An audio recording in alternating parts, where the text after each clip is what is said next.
Welcome to Infinity Capital, everyone. This is Raj. So today we are going to talk about Security and Intelligence Services, SIS Limited. Okay. So this company has three types of services that they provide. First is the security services, wherein they provide physical security, to businesses, governments, consumer, so these uh, these are the physical security guards, security services that they give to their customers. The second type of service is they do cash logistics. So they basically transfer cash from the bank to the ATMs and stuff. So for it could be for other companies also, for NBFCs or probably for a micro finance company, because they have a lot of cash transactions as well, right? And the third is they provide facility management to healthcare companies, pharma companies, hospitality companies, malls. If you ever go to a mall, there are a lot of people employed who are basically doing the cleaning, managing the whole facility. Most of these people are on contractual basis, so they are actually deployed by a facility management company, right? So there are other facility management companies also, like Jones Lang LaSalle, Knight Frank India. These are international companies which are into facility management. So these are the three main key revenue drivers for this company. So they have they have their customers in the infrastructure industry, corporate consumers. These are the kind of clients that they have.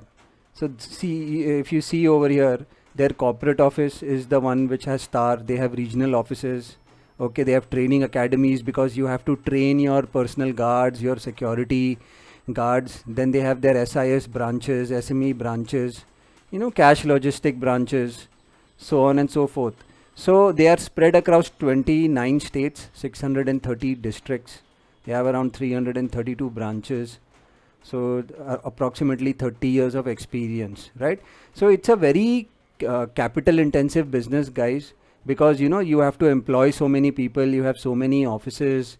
It's a very capital intensive business. Let's quickly go and check who their customers are, right? So in the infrastructure business, they have people, the power companies, telecom companies, transportation, aviation, ports and logistics. So these are the clients: Airtel, DHL, Delhi Metro. All, I mean, so many clients. They pretty much cater to each and every sector: real estate, healthcare, educational institutions, so on and so forth, right? So this is essentially what the company is about. Now we are going to understand the shareholding pattern. So promoters hold around 73%, which is very good. I always like to see promoters holding more stake in the company. That's a good sign. FII is 11%, DII is around 6% or so, right? So only around 8-9% of the stock is out with the public to trade, which is pretty good. Let's go to the cash flows. They generated around 640 crores of cash flow, decent cash flow from operations. So net cash flow was around 557 crore last year. So very good. The cash flows look very good and strong. On the balance sheet front, they have around 1300 crores of borrowings, which is pretty all right for a company of this nature, because they are capital intensive business. They have so many offices, salaries have to go out there. They own cars also, which transfer the money, maintenance of those cars, and so on and so forth, right? So it is pretty obvious that they'll need a lot of money to manage their business. Okay, healthy reserves. All right, they've not diluted much equity after their listing. Okay, and if we look here on the cash equivalents, they have around 1000 crores of cash on the book, 94 crores of investment. So around 1100 crores of, they are sitting on 1100 crores of surplus money. So for a 7400 crore company, they have around 1100 crores of surplus money is very good. The balance sheet is very strong. Let's quickly go to the profit and loss. So if you see, COVID has not really hampered their spirits. Their sales are continuously rising compared to last year, last to last year, the year before that. The sales have actually gone up by 3 times since 2014. Very good growth. If you see, their margins have also increased, right? So pretty good, in terms of profit, in terms of sales, they have seen great growth. Profits have also grown, right? As compared to last year, their profits have gone up, and as compared to 2019, they did 216 crores of profits. Now they did 365 crores of profits.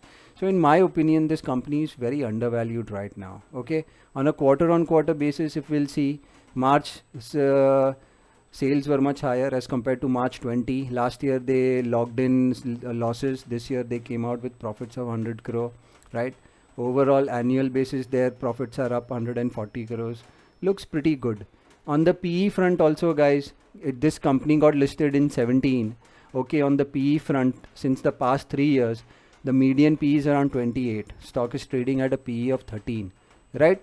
So they have a room to go up much further, at least reach their median PE. So, there is a 15-point run available in the PE to go higher, right? So if we look at the EPS, so, the EPS is around 24.64, right? So, if we do 24.64 into 28, so we get around 689. So this is the price point, 689, that the stock can reach in the shorter term. My bet is that, the stock can reach 689 in the short term, at least 1 to 2 quarters. We are going to just do a quick check on their ratings. It's got an A1 rating assigned. So this rating is very good. It's from India Ratings and Research. It's very good rating. They have non-fund based working capital limits. As I told you earlier, it's a very high working capital intensive company. So they have around 1700 crores of working capital limit. Okay. Now let's quickly do a check on the technical front. So this is the technical chart. If you'll notice, so let's just switch over on the right side and we'll go to the weekly.